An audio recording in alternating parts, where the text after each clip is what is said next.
مالک ہم سب کا اپنے گھر میں جمعے کے لیے اول گھڑیوں میں حاضر ہونا اپنی بارگاہ میں قبول فرما کر نجات کا ذریعہ بنائے۔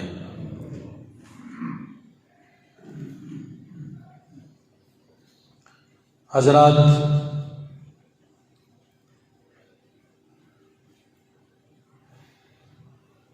انبیاء میں سے اللہ کے سب سے پہلے نبی، انسانوں میں سے سب سے پہلے انسان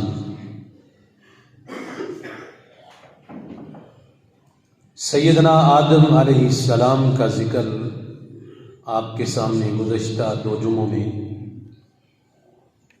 رکھنے کی کوشش کی، صرف اور صرف قرآن و حدیث سے۔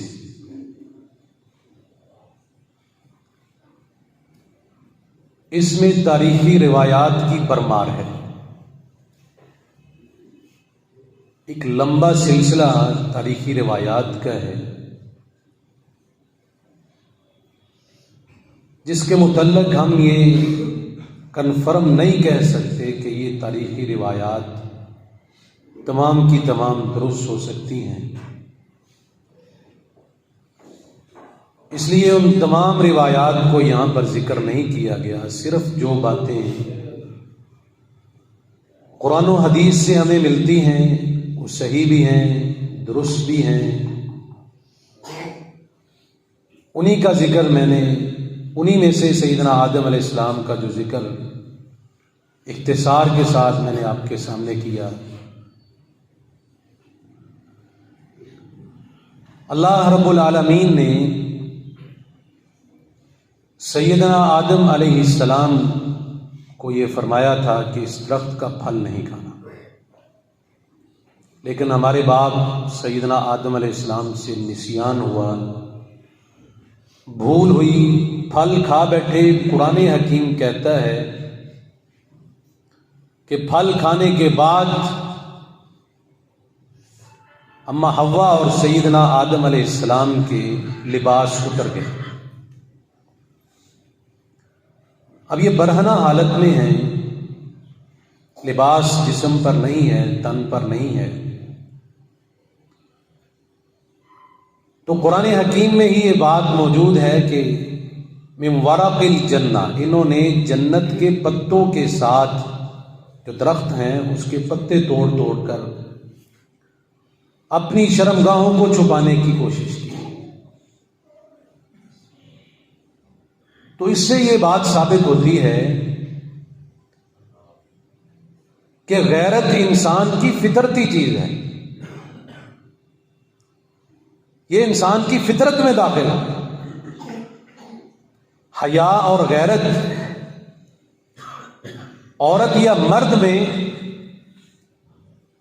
یہ اللہ تعالیٰ نے فطرتاً رکھی ہے۔ سب سے پہلے آدم علیہ السلام اور حوا سلام اللہ علیہا جب انہوں نے اپنے آپ کو برہنہ دیکھا تو فوراً اپنے ستروں کو، اپنی شرمگاہوں کو چھپانے لگے۔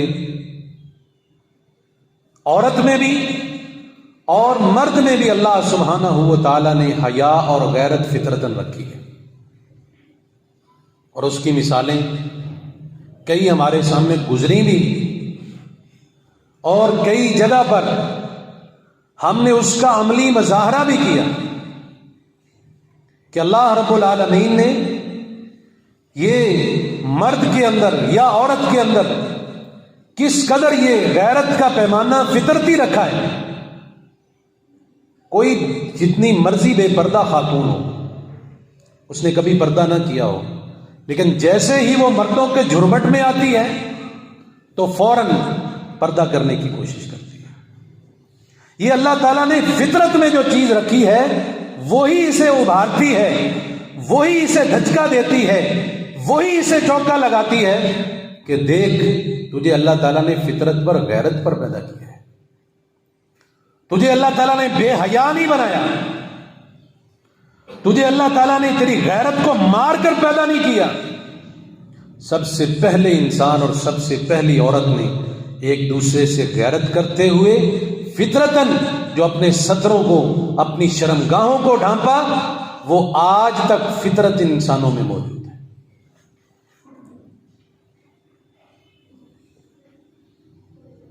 اور پھر اس حوالے سے ایک تاریخی روایت پیش کی جاتی ہے، کیونکہ جو روایات ضعیف ہیں یا من گڑت ہیں یا جس کی قرآن اور حدیث نفی کرتا ہے، ان کی تردید کرنا بھی یہاں پر ضروری ہے. ہم میں سے کسی کے ذہن میں یہ سوال نہ کھڑا رہ جائے کہ میں نے فلاں سے یہ بات سنی تھی، پتہ نہیں ایسے ہی ہو. ایک تاریخی روایت اس میں جڑ دی جاتی ہے کہ جی آدم علیہ السلام کا تو کوئی گناہ نہیں تھا، کوئی غلطی نہیں تھی، کوئی بھول نہیں تھی، یہ سارا کیا دھرتا تو سارا کام تو اماں حوا کا ہی ہے. اور روایت پیش کی جاتی ہے جس کا کہیں سندن کوئی ثبوت نہیں ملتا کہ آدم علیہ السلام تو اس درخت کا پھل کھانے کے لیے تیار نہیں تھے. اماں حوا نے توڑ کر پہلے خود کھایا، پھر آدم علیہ السلام کو پیش کیا، تو بیوی کی فرمائش کو آدم علیہ السلام ٹال نہ سکے. اس کا کہیں بھی پوری تاریخ میں بھی کوئی ایسا ثبوت نہیں ملتا جس کی بنیاد پر ہم کہیں کہ یہ بات درست ہے، بلکہ یہ بات قرآن کے خلاف ہے، قرآن کی آیات کے خلاف ہے، قرآن کی صحیح نصوص کے خلاف ہے. اللہ تعالیٰ تو فرماتے ہیں فَأَكَلَا مِنْهَا فَبَدَتْ لَهُمَا سَوْآتُهُمَا وَاتَّفِقَا يَقْصِفَانِ عَلَيْهِمَا مِنْ وَرَقِ الْجَنَّةِ. اللہ کہتے ہیں جب دونوں نے پھل کھا لیا تو اب ان کے سطر ننگے ہو گئے، لباس اتر گیا، تو یہ جنت کے پتوں کے ساتھ، درختوں کے پتوں کے ساتھ اپنی شرمگاہوں کو ڈھانپنے لگے. دونوں کا ذکر ہے لگاتار آیت میں. فَأَكَلَا، یہ لام کے آگے جو الف لگا ہوا ہے یہ تثنیہ کا الف ہے، یہ دو پر بولا جاتا ہے. اگر اکیلے آدم ہوتے تو تثنیہ نہ بولا جاتا، واحد تثنیہ اس کے بعد جمع، تین کیٹیگری. ایک آدمی پر واحد کا لفظ استعمال کیا جاتا ہے، دو ہوں تو اسے تثنیہ کہتے ہیں، جیسے یہاں پر فَأَكَلَا بولا گیا، دو پر بولا جاتا ہے. اور اگر تین شخص ہوں، تین لوگ ہوں تو وہ جمع کا صیغہ کہلاتا ہے. دو سے اوپر تین کی تعداد جمع کی تعداد کہلاتی. تو اللہ نے یہاں دونوں کو مراد لیا کہ دونوں نے جب پھل کھا لیا، اور قرآن میں کہا فوسوس الیہ الشیطان قال یا آدم هل ادلک علی شجرۃ الخلد وملک لا یبلى، کہ دونوں کو شیطان نے پھسلا دیا. وہاں پر شیطان نے صرف اماں حوا کا ذکر نہیں کیا کہ میں نے اماں حوا کو پھسلایا. قرآن میں اللہ کی کتاب نے صرف حوا کا ذکر نہیں کیا کہ حوا پھسلی، اس نے آدم کو پھسلایا، نہیں. فرمایا فوسوس الیہ الشیطان قال یا آدم، اس نے کہا اے آدم، بلکہ یہاں پر اکیلے آدم کا بھی ذکر ہے. کہا آدم هل ادلک علی شجرۃ الخلد وملک لا یبلی، تجھے پتا ہے تجھے اس درخت کا پھل کھانے سے کیوں منع کیا گیا ہے؟ اگر یہ پھل کھا لو گے تو ہمیشہ یہیں پر رہو گے. اس میں قوت یہ ہے، اس میں حکمت یہ ہے. اس نے پھسلایا اس انداز سے کہ اگر یہ پھل کھا لو گے پھر ہمیشہ کی زندگی ملے گی، کبھی ختم نہیں ہوگی، جنت میں رہو گے. وَمُلْكٍ لَا يَبْلَى، اور ایسی سلطنت تجھے ملے گی کہ جو لازوال سلطنت ہوگی، اس کو کبھی بھی زوال نہیں آئے گا.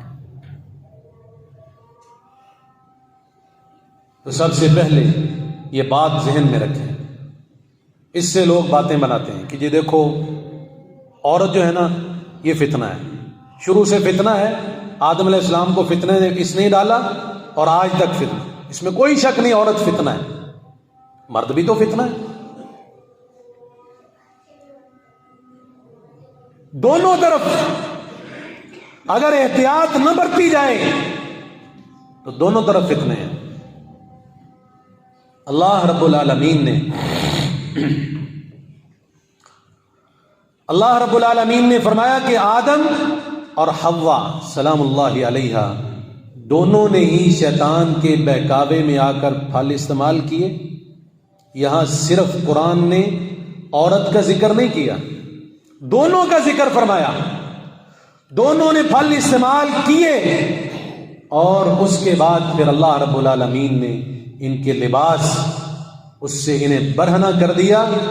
پھر یہ لگے پتوں کے ساتھ اپنے جسموں کو ڈھانپنے، تو اللہ رب العالمین نے اس کے بعد انہیں جنت سے نکال دیا. اب جنت سے نکلے فَأَخْرَجَهُمَا مِمَّا كَانَا فِيهِ وَقُلْنَا اهْبِطُوا بَعْضُكُمْ لِبَعْضٍ عَدُوٌّ وَلَكُمْ فِي الْأَرْضِ مُسْتَقَرٌّ وَمَتَاعٌ إِلَىٰ حِينٍ. اللہ رب العالمین نے فرمایا فَأَخْرَجَهُمَا مِمَّا كَانَا فِيهِ، ہم نے ان دونوں کو وہاں سے نکال دیا جہاں پر وہ تھے. وَقُلْنَا اهْبِطُوا بَعْضُكُمْ لِبَعْضٍ عَدُوٌّ، اور ہم نے کہا کہ اب سے تم، شیطان جو تمہارے پیچھے لگا ہوا تھا یہ ہمیشہ تمہارا دشمن رہے گا. جس نے یہاں پر تمہیں پھسلایا یہ بعد میں بھی تمہیں پھسلاتا رہے گا. تمہاری اولاد کو بھی اسی طریقے سے یہ پھسلانے میں مصروف رہے گا. وَلَكُمْ فِي الْأَرْضِ مُسْتَقَرٌّ، اب تمہارا ٹھکانہ زمین میں ہے، اس میں تم جا کے ٹھہرو. وَمَتَاعٌ إِلَىٰ حِينٍ، اور وہاں پر بھی ایک مدت تک ہے، اس سے زیادہ نہیں. جتنی اللہ نے تمہیں عمر دی ہے، عمر لکھی ہے، اس کی مقدار میں تم نے اس دنیا میں رہنا ہے، اس زمین پر زندگی گزارنی ہے. اس سے زیادہ تمہیں گزارنے کی اللہ کی طرف سے اجازت نہیں ہے. اور یہاں پر ابن آدم کو بھی مراد لیا جا سکتا ہے کہ ابن آدم کی بھی عمریں اللہ تعالیٰ نے جتنی شروع سے لکھ دی اس سے ایک لمحہ نہ آگے ہو سکتا ہے نہ پیچھے ہو سکتا ہے. اللہ نے جو موت کا وقت شروع سے مقرر کر دیا وہ مجھے اور آپ کو آنی ہے، اور جہاں پر مقرر کیا ہے وہاں پر آنی ہے. کوئی اس سے ایک منٹ، ایک سیکنڈ، ایک لمحے کا بھی آگا پیچھا نہیں کر سکتا. اور اسی بات کو اللہ رب العالمین نے قرآن حکیم میں فرمایا کہ اگر تم اپنے آپ کو بند کلوں میں بھی بند کر لو، شیشے کے محلوں میں بند کر لو، جہاں پر کوئی ہوا کی بھی کاسن نہ ہو، موت تمہیں وہاں بھی آ لے گی. وقت آئے گا وہاں پہ بھی تمہیں موت آ کے اچک لے گی.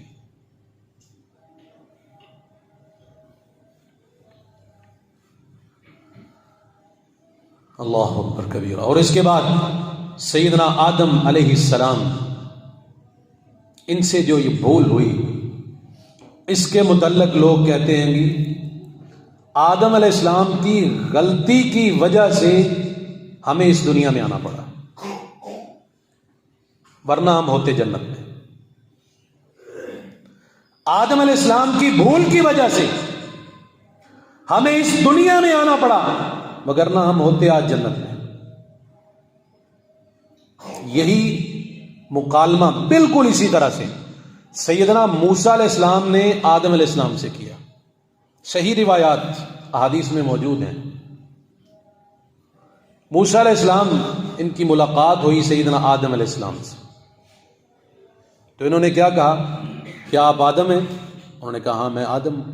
آپ ہمارے باپ ہیں، آپ کو اللہ تعالیٰ نے اپنے ہاتھوں سے بنایا، آپ میں اللہ تعالیٰ نے اپنی روح پھونکی، اللہ تعالیٰ نے آپ کو جنت میں ٹھہرایا، فرشتوں سے آپ کو سجدہ کروایا، تمام لوگوں سے آپ کو افضل بنایا، لیکن آپ نے کیا کیا، ایک بھول کی وجہ سے اپنی ساری امت کو، اپنی ساری اولاد کو جنت سے نکلوا دیا.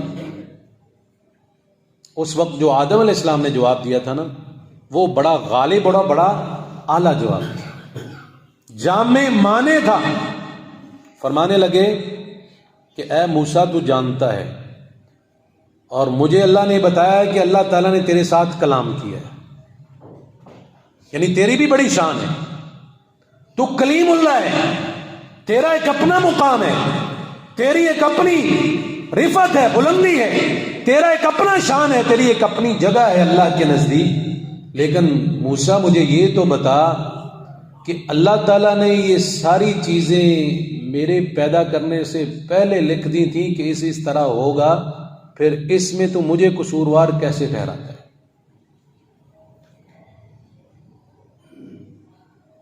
یعنی یہ جو اللہ سبحانہ و تعالیٰ نے نظام چلانا تھا، یہ تو اللہ تعالیٰ نے پہلے ہی کتاب میں محفوظ کر لیا، لکھ دیا. تو سیدنا موسیٰ علیہ السلام خاموش ہو گئے. تو یہ کیا ابن آدم سیدنا آدم علیہ السلام کی غلطی کی سزا ہے؟ جو ہم لوگ موجود ہیں، کیا آدم علیہ السلام کی غلطی کی سزا ہے؟ نہیں، ایسا نہیں. اللہ تعالیٰ نے ان کو معاف فرما دیا. اور کیسے معاف کیا؟ کہ ہماری پیدائش سے پہلے ہی اللہ نے انہیں معاف کر دیا. ابھی اس وقت آدم علیہ السلام کی اولاد کوئی نہیں تھی. جب انہوں نے توبہ کی اور اللہ نے توبہ کو قبول کیا، اللہ رب العالمین نے تو ہماری پیدائش سے پہلے آدم علیہ السلام کے ہاں اس وقت کوئی اولاد بھی نہیں تھی، اس سے پہلے ہی آدم علیہ السلام کو معاف کر دیا. تو ہم اس غلطی کی سزا کیسے ہوئے؟ غلطی کی سزا تو تب ہے اگر اللہ نے گناہ کو معاف نہ کیا ہوتا. اب میرے رب نے معاف کر دیا ہے، اور رب ایسا نہیں ہے کہ غلطی معاف کرنے کے بعد بھی لوگوں کو سزا دے. ایسا نہیں. اللہ جب معاف کرتا ہے تو کلی طور پر معاف کرتا ہے. اللہ اس کے بعد سزا نہیں دیتا. اللہ رب العالمین نے سیدنا آدم علیہ السلام کو اس غلطی پر معاف کر دیا، اور اس کے بعد اس اولاد آدم کو پیدا فرمایا. یہاں تقدیر کا ایک مسئلہ بھی حل کرتے جائیں. یہ جو تقدیر کے معاملات ہیں نا، اس پر ہمارا ایمان ضروری ہے. آمنت باللہ ورسولہ، اور جو کتابیں نازل ہوئی ان پر ایمان. سب سے پہلے اللہ پر، پھر رسولوں پر اور کتابوں پر، اور اس کے بعد کیا ہے کہ اللہ کی نازل شدہ انبیاء کے بعد، کتابوں کے بعد، وفی خیر کلہ وشر، ہر شر اور ہر خیر کو تقدیر کے سپرد کر دینا. اس پر بھی ہمارا ایمان. ایک ہے تقدیر انسان کی، اس کی تقدیر میں لکھا ہے اس نے اتنا پھل کھانا ہے دنیا میں جا کے، اس کے ساتھ یہ واقعات رونما ہونے ہیں، اس کا فلاں رشتہ دنیا میں اس سے اٹھا لیا جائے گا، اس کو یہ مصیبت آئے گی، اور اس نے بالآخر کہاں پر مرنا ہے، کہاں دفن ہونا ہے، وہ اللہ نے سارا پہلے تقدیر میں لکھ دیا. یہ ہو کر رہنا ہے. اس میں ذرہ برابر کسی کو گنجائش ہی نہیں ہے کہ کوئی اپنی مرضی سے آگے پیچھے کر سکے. جو اللہ نے لکھ دیا وہ من و عن ہو کر ہی رہنا ہے. اور دوسرا ہے تقدیر کا معاملہ جنت اور جہنم کا، کہ کیا اللہ تعالیٰ نے تقدیر بنا کے انسان کو مجبور کر دیا کہ وہ یہ عمل کرے اور جہنم میں چلا جائے، اور یہ عمل کرے تو جنت میں چلا جائے؟ ایسا معاملہ نہیں. اس معاملے میں بہت سارے لوگ غلطی کا شکار ہیں، بڑے لوگ غلطی کا شکار ہیں، کہ ہم یہ سمجھتے ہیں کہ میری تقدیر میں جو لکھا ہے وہ ہونا ہی ہے. اب میری تقدیر میں غلطی کرنا ہی لکھا ہے، میں کرتا رہوں گا. میری تقدیر میں ہے ہی لکھا یہ کہ میں نے نماز نہیں پڑھنی، تو بس میں پھرتا رہوں گا. میری تقدیر میں یہ گناہ لکھا ہوا ہے، اور میرے بارے میں رب نے لکھ دیا ہے کہ میں نے یہ گناہ کرنا ہے اور میں نے جہنم میں جلنا ہے جا کے. یہ ہمارے غلط نظریے ہیں، یہ ہماری سوچیں غلط ہیں. تقدیر کا ہرگز یہ معاملہ نہیں ہے، تقدیر کا ہرگز یہ معنی نہیں ہے. اعمال میں تقدیر کا معنی یہ ہے جو علماء نے لکھا ہے، مفسرین نے، محدثین نے نقل کیا ہے، کہ اعمال میں تقدیر وہ اللہ تعالیٰ نے اپنے علم کی بنیاد پر لکھی ہے. اللہ نے مجھے اور آپ کو آزاد چھوڑا ہے. ہم گناہ کریں، نیکی کریں، اللہ نے ہمیں آزاد چھوڑا ہے، قدرتی ہے، جو مرضی کرے. لیکن گناہ کرنے کے بعد یا گناہ کرتے وقت یہ سوچ لینا کہ میری تو قسمت میں یہ لکھا ہوا ہے، تقدیر میں لکھا ہوا ہے، یہی میری اور آپ کی غلط فہمی ہے۔ اللہ نے تیری تقدیر میں مجبور نہیں کیا تجھے کہ تو نے یہ گناہ کرنا ہے۔ اللہ ظالم نہیں ہے۔ اللہ رب العالمین کسی کو مجبور نہیں کرتا۔ یہ تقدیر اللہ نے کیسے لکھی ہے کہ اللہ نے ایک انسان کو بنایا ہے، اللہ نے اس کو آزاد چھوڑ دیا ہے۔ انا ہدیناہ السبیل اما شاکرا و اما کفورا۔ اللہ کہتے ہیں ہم نے انسان کو بنا کر دونوں راستے اسے دکھا دیے، یہ شکر کرنے والوں کا ہے، یہ ناشکری کرنے والوں کا ہے۔ اب اس کی مرضی ہے اس پر چلے یا بائیں طرف چلے، اب اس کی مرضی ہے۔ اب جو اللہ نے لکھا ہے کہ اس نے گناہ کرنا ہے، وہ کیسے لکھا ہے؟ وہ اس لیے کہ اللہ کو اس کی طبیعت کے بارے میں علم تھا کہ اس نے دنیا میں جانا ہے، یہ کیسا وجود ہے، یہ نیکی پسند وجود ہے یا گناہ پسند وجود ہے یا درمیانہ ہے یا کیسا ہے، اس سب کیفیتوں کو میرا رب جانتا ہے۔ اور اس کی ذات کون سی ہے؟ انہ علیم بذات الصدور۔ اللہ تو دلوں میں چھپے ہوئے رازوں کو بھی جانتا ہے۔ اللہ ایک ایک چیز کے بارے میں علم رکھتا ہے۔ دنیا میں اگر کسی درخت پر پتا بھی ہلتا ہے تو وہ بھی اللہ سبحانہ و تعالی جانتا ہے۔ تو اللہ تعالیٰ میری اور آپ کی اس کیفیت کو سمجھتا تھا کہ اس انسان کو دنیا میں نے بھیجنا ہے، اب یہ جا کر نیک عمل کرے گا یا برے عمل کرے گا۔ اللہ کو پہلے ہی اس بات کا علم تھا، اس لیے اللہ نے پہلے علم ہوتے ہوئے یہ بات لکھ دی کہ یہ جہنم والوں میں سے ہے، یہ جنت والوں میں سے ہے۔ آگے ذکر آئے گا نا سیدنا آدم علیہ السلام، مزید اس کی وضاحت ہوگی۔ تو اس کے بعد اللہ رب العالمین نے سیدنا آدم اور اماں حوا کو زمین پر بھیج دیا۔ اب جنت سے نکالے گئے، زمین پر بھیجے گئے۔ اس کا مطلب جنت کہاں ہے؟ آسمان پر ہے۔ جنت کہاں ہے؟ آسمان پر۔ بہت سارے لوگ اس معاملے میں دھوکہ کھاتے ہیں، اور لوگوں نے دنیا میں جنتیں بھی بنائی، کسی نے ربوے بنائی، کسی نے پاک پتن بنائی۔ جو رب نے جنت بنائی وہ کہاں پر ہے؟ آسمان پر ہے، اور اس کی کوئی مثل نہیں، اس کی کوئی مثل نہیں۔ اللہ کہتے ہیں ہم نے آسمان سے زمین پر انہیں اتار دیا۔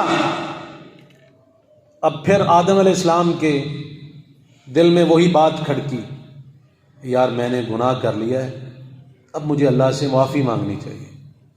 اماں حوا سلام اللہ علیہا کے دل میں بھی یہی بات آئی کہ اب ہم سے بھول ہو گئی ہے، نسیان ہو چکا ہے، اب بہتر یہی ہے کہ اللہ سے معافی مانگیں۔ اور یہ انسان کے ایمان کا تقاضا ہوتا ہے کہ وہ اسے ابھارتا ہے گناہ کرنے کے بعد، اسے فوراً ایک دھچکا لگتا ہے کہ یار تو غلط کام کر بیٹھا ہے۔ اور نبی صلی اللہ علیہ وسلم نے کیا فرمایا کہ گناہ کی پہچان تم نے کرنی ہونا بڑی آسان ہے۔ فرمایا جو بات تیرے دل میں کھٹکا پیدا کر دے کہ یار یہ گناہ لگتا ہے، فرمایا وہ گناہ ہے، یہ گناہ کی پہچان۔ تو مومن کے دل میں اسی وقت کھٹکا پیدا ہوتا ہے، جیسے وہ کسی غلط کام میں ملوث ہونے لگتا ہے، کام کرنے لگتا ہے، تو فوراً اس کا ایمان اسے ہلاتا ہے کہ بھائی دیکھ یہ کام جو تو کرنے لگ رہا ہے اس میں فلاں جگہ پر فلاں اسلام کے لحاظ سے، شریعت کے لحاظ سے فساد ہو سکتا ہے، یہ فتنہ بن سکتا ہے۔ تو وہی کھٹکا اس کا ایمان ہوتا ہے جو اس کو مجبور کرتا ہے کہ تیرے سے غلطی ہو چکی ہے۔ سیدنا آدم علیہ السلام، اماں حوا سلام اللہ علیہا۔ اب یہ جو جتنی بھی روایات ہیں یہ بھی تاریخی روایات ہیں کہ آدم علیہ السلام کو کہاں اتارا گیا، اماں حوا سلام اللہ علیہا کو کہاں اتارا گیا، اس کے بعد ان کی ملاقاتیں کہاں پر ہوئیں، یہ ساری کی ساری تاریخی روایات ہیں۔ پورے قرآن میں، پورے ذخیرہ حدیث میں کہیں پر بھی ان کے اتارے جانے کی جگہ مقرر نہیں کی گئی کہ کہاں اتارے گئے، اور کہیں بھی ان کی ملاقات کا ذکر نہیں کیا گیا کہ کہاں پر ان کی دوبارہ ملاقات۔ بعض نے لکھا ہندوستان کے ایک پہاڑ پر سیدنا آدم علیہ السلام اتارے گئے، اماں حوا کو جدہ شہر میں اتارا گیا، وہاں کسی جگہ کو منتخب کیا، کسی نے ایران بتایا، کسی نے کوئی اور علاقہ بتایا، یعنی یہ سب تاریخی روایات. اور وہی بات کہ اگر اس میں کوئی حکمت کی بات ہوتی، اگر اس میں کچھ ہمیں فائدہ ہوتا تو اللہ تعالیٰ ضرور ہمیں مطلع کر دیتا. اب اس میں کوئی حکمت نہیں ہے، اس میں کوئی نیکی نہیں ہے، اس میں کوئی شریعت کا امر نہیں ہے، اس سے کوئی حکم واجب نہیں آتا. اس لیے اللہ نے نہ پورے قرآن نے اور نہ محمد الرسول اللہ صلی اللہ علیہ وسلم کے فرمان نے کہیں اس جگہ کو منتخب کیا. ہمیں بھی اس جگہ کو منتخب کرنے کی ضرورت ہے. جس کو اللہ نے مبہم چھوڑا ہے مبہم رہنے دیں. بعض تاریخی روایات جو کچھ نہ کچھ صحت کے درجے تک پہنچتی ہیں وہ یہ ہیں کہ سیدنا آدم علیہ السلام کو ہندوستان کے ایک پہاڑ پر اتارا گیا، وہیں پر آج بھی ان کی قبر ہے. اور بعض جگہ کسی اور علاقے میں قبر کے بارے میں ذکر کیا گیا. تو سیدنا آدم علیہ السلام کو اللہ رب العالمین سے اب توبہ کرنی ہے. اب وہ توبہ کے لفظ بھی پتہ نہیں کہ کیسے توبہ کرنی. پہلے انسان ہے، پہلے کبھی غلطی نہیں ہوئی، پہلے کوئی تاریخی واقعہ نہیں سامنے کہ کسی نے کس طرح توبہ کی ہو. لفظ بھی کوئی نہیں آتا کہ اللہ سے معافی کیسے مانگنی ہے. غلطی ہو چکی، نسیان ہو چکی، بھول ہو چکی، اب اس کے متعلق پتہ ہی نہیں ہے کہ معافی کیسے مانگنی. فَتَلَقَّى آدَمُ مِن رَبِّهِ كَلِمَاتٍ فَتَابَ عَلَيْهِ إِنَّهُ هُوَ التَّوَّابُ الرَّحِيمُ. اللہ تعالیٰ فرماتے ہیں پھر ہم نے آدم علیہ السلام کے ذہن میں وہ کلمات القاء کیے، داخل کیے، وہ کلمات اتارے، انہیں سکھائے. فَتَلَقَّى، ہم نے سکھائے، ہم نے القاء کیے، ہم نے اتارے، ہم نے ان کے ذہن میں بھیجے. آدم من ربہ کلمات، آدم علیہ السلام کے رب نے وہ کلمات سکھائے. فتاب علیہ، پھر وہ کلمات انہوں نے کہے تو اللہ نے توبہ کو قبول فرمایا. انہ هو التواب الرحیم، وہ سب لوگوں کی توبہ، سب سے بڑا توبہ کو قبول کرنے والا ہے. توبہ کے لیے یہی شرائط، سب سے پہلے گناہ کا احساس انسان کے دل میں آئے کہ یار میں نے غلطی کر لی. آدم علیہ السلام کے ذہن میں سب سے پہلے گناہ کا احساس پیدا ہوا کہ غلطی ہو چکی ہے. اس کے بعد ندامت، پشیمانی، شرمندگی. یار مجھے تو اللہ تعالیٰ نے نبی بنایا، سب سے پہلا انسان بنایا، اللہ نے فرشتوں کو میرے سامنے سجدہ کرنے کا حکم دیا، اور مجھے یہ اللہ تعالیٰ نے جنت میں 40 سال تک ٹھہرائے رکھا. اتنی لمبی مدت مجھے اللہ تعالیٰ نے عیش اور عشرت میں گزارنے کی جو ہے وہ توفیق دی. اب میں نے یہ گناہ کر لیا، شرمندگی ہو. اور یہ دونوں چیزیں توبہ کے لیے ضروری ہیں. سب سے پہلے احساس، شرمندگی، اور تیسری چیز ہے کہ انسان آئندہ سے اعتراف کرے کہ یا اللہ ایک دفعہ یہ گناہ ہو چکا ہے، آئندہ میں گناہ نہیں کروں. تو اللہ تعالیٰ نے کلمات سکھائے. وہ کلمات کیا ہیں؟ وہ عام فہم کلمات. میں اور آپ عموماً لوگ اس کو جانتے بھی ہیں، پڑھتے بھی رہتے ہیں. اللہ رب العالمین نے اس کو قرآن حکیم میں باقاعدہ ان کلمات کو شامل کیا. پیارے پیغمبر صلی اللہ علیہ وسلم پر قرآن اتارا اور ان کلمات کی نشاندہی فرمائی کہ یہ کلمات تھے جس کو پڑھ کر سیدنا آدم علیہ السلام نے میرے سے توبہ کی. کون سے کلمات ہیں؟ قال ربنا ظلمنا انفسنا وان لم تغفر لنا وترحمنا لنكونن من الخاسرین.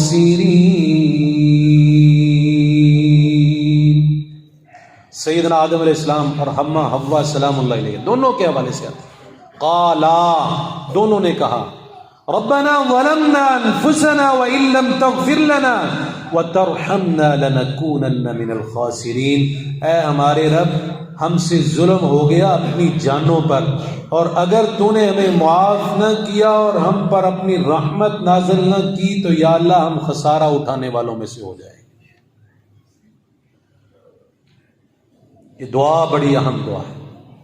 آج بھی اگر کوئی یہ دعا پڑھ کے اللہ تعالیٰ سے توبہ کرتا ہے تو جو آدم علیہ السلام کو سکھائی گئی، اتنی یعنی جنت سے نکالنے کے بعد اللہ تعالیٰ نے جو دعا انہیں سکھائی اور خود میرے رب نے کلمات سکھائے کہ یہ کلمات ہیں، یہ پڑھ کر توبہ کرو، یہ پڑھ کر استغفار کرو پھر میں تمہاری غلطی کو معاف کروں گا، تو کیا آج اگر کوئی انسان یہ دعا پڑھے تو اللہ اسے معاف نہیں کرے؟ دل سے پڑھیے اس دعا کو، معمول بنائیں اپنا۔ ربنا ظلمنا انفسنا وان لم تغفر لنا وترحمنا لنكونن من الخاسرین۔ اپنے آپ کو گرائیں، نیچے لے آئیں، اپنی شخصیت کو نیچے لے آئیں، رب کی ذات کا اکرام کریں اور اس کی تعریف کے ساتھ، ان کلمات کے ساتھ اس سے توبہ کریں۔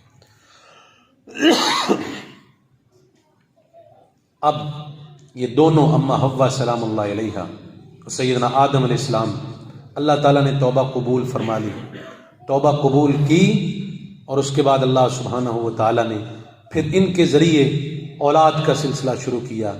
2 بیٹے پہلے عطا کیے سیدنا آدم علیہ السلام کو، حابیل اور قابیل، جن کے نام قرآن میں نہیں ہے لیکن ان کا قصہ قرآن حکیم میں موجود ہے۔ 2 بیٹے پہلے دیے، اب قابیل نے حابیل کو حسد کی بنا پر قتل کر دیا، قربانی قبول نہیں ہوئی، ایک کی ہوئی دوسرے کی ہوئی، تو قابیل نے حابیل کو حسد کی بنا پر قتل کر دیا۔ پھر اللہ تعالیٰ نے اس حابیل کے بدلے میں ایک اور بیٹا دیا جس کا نام ہے شیس سلام اللہ علیہ، یہ بھی اللہ کے نبی گزرے ہیں، ان کو بھی اللہ تعالیٰ نے نبوت کے ساتھ سرفراز کیا۔ یہ آدم علیہ السلام کی اولاد، پھر ان سے آگے اللہ تعالیٰ نے اولاد در اولاد پیدا کی، بیٹیاں بھی پیدا ہوئیں، بیٹے بھی پیدا ہوئے۔ تو یہ آدم علیہ السلام کا مختصر قصہ جو میں نے آپ کے سامنے رکھنے کی کوشش کی ہے۔ بعض لوگوں نے اس معاملے میں لکھا ہے کہ آدم علیہ السلام نے جب گناہ ہوا تو اللہ تعالیٰ نے توبہ کے لیے جو کلمات جب انہوں نے اللہ تعالیٰ نے سکھائے تو ساتھ ساتھ آدم علیہ السلام نے اس طرح آسمان پر نظر اٹھائی تو وہاں لکھا ہوا تھا لا الہ الا اللہ محمد الرسول اللہ۔ یہ پورے ذخیرہ حدیث میں کہیں بھی روایت صحیح سند کے ساتھ نہیں ملتی، اور کہتے ہیں کہ جی انہوں نے جب اللہ کے ساتھ محمد رسول اللہ صلی اللہ علیہ وسلم کا نام دیکھا، پھر انہوں نے اللہ کے نبی محمد صلی اللہ علیہ وسلم کے وسیلے سے دعا کی کہ یا اللہ یہ جس کا نام تیرے نام کے ساتھ لکھا ہوا ہے، میں اس کے وسیلے سے تجھ سے دعا کرتا ہوں تو میرے گناہ کو معاف کر دے۔ یہ غلط بات ہے، پوری کسی بھی سیاستہ کی کتاب میں صحیح سند کے ساتھ یہ واقعہ نہیں ملتا۔ یہی واقعہ جو قرآن حکیم نے نقل کیا رسول اللہ صلی اللہ علیہ وسلم کی صحیح احادیث سے میں نے آپ کے سامنے رکھا، یہ واقعہ ہمیں ملتا ہے۔ تو آدم علیہ السلام کی حوالے سے یہ آتا ہے کہ آدم علیہ السلام کی عمر 1000 سال تھی، 960 سال عمر انہوں نے دنیا میں زندگی میں گزاری، زمین پر گزاری، اور 40 سال عمر وہ پہلے جنت میں گزار آئے تھے۔ 1000 سال اللہ تعالیٰ نے ان کو عمر دی، اور آدم علیہ السلام کی جو وفات ہے وہ طبی طور پر ہوئی، کوئی قتل و غارت کا سلسلہ نہیں تھا، بیماری کی وجہ سے آدم علیہ السلام اس دنیا سے گئے، کوچ کر گئے۔ جمعے والے دن آدم علیہ السلام کی وفات ہوئی، اور ان کی قبر کے متعلق مختلف اقوال موجود ہیں تاریخ میں۔ برکیف یہ آدم علیہ السلام کا مختصر جو سیرت تھی وہ میں نے آپ کے سامنے رکھنے کی کوشش کی۔ انشاءاللہ آئندہ جمعے سیدنا ادریس علیہ السلام کا ذکر کیا جائے گا۔ اللہ تعالیٰ سے دعا ہے اس واقعہ میں جو ہمارے لیے خیر کے پہلو ہیں اللہ ہمیں وہ اپنانے کی توفیق دے، اور اس میں جو شر بیان کیے گئے، سب سے بڑا شر شیطان کا بیان کیا گیا، لَكُمَا عَدُوٌّ مُّبِينٌ، جو اللہ تعالیٰ نے خود فرمایا کہ یہ تم دونوں کا دشمن ہے، حوا اور آدم سلام اللہ علیہ دونوں کا دشمن۔ تو جو بھی عورت پیدا ہوتی ہے، جو بھی مرد پیدا ہوتا ہے، اس کی ماں اور اس کا باپ یہ آدم علیہ السلام اور حوا سلام اللہ علیہ ہی ہے، اور جب ان دونوں کے لیے یہ شیطان کھلا دشمن قرار دیا گیا تو ہمارے لیے اس کی اولاد کے لیے بھی یہ کھلا دشمن ہے، آج تک دشمن ہے، قیامت تک اس نے اللہ سے مہلت مانگی ہے، یہ دشمنی کرتا رہے گا۔ تو جو اللہ کے خاص بندے ہیں وہ شیطان مردود سے پناہ مانگنے کے لیے اعوذ باللہ من الشیطان الرجیم کا کثرت کے ساتھ ورد کرتے ہیں، اور اپنی زندگی کو شیطان کی خواہشات سے پاک کرتے ہوئے رحمان کی خواہشات کے مطابق گزارتے ہیں۔ اللہ سے دعا ہے اللہ صحیح مان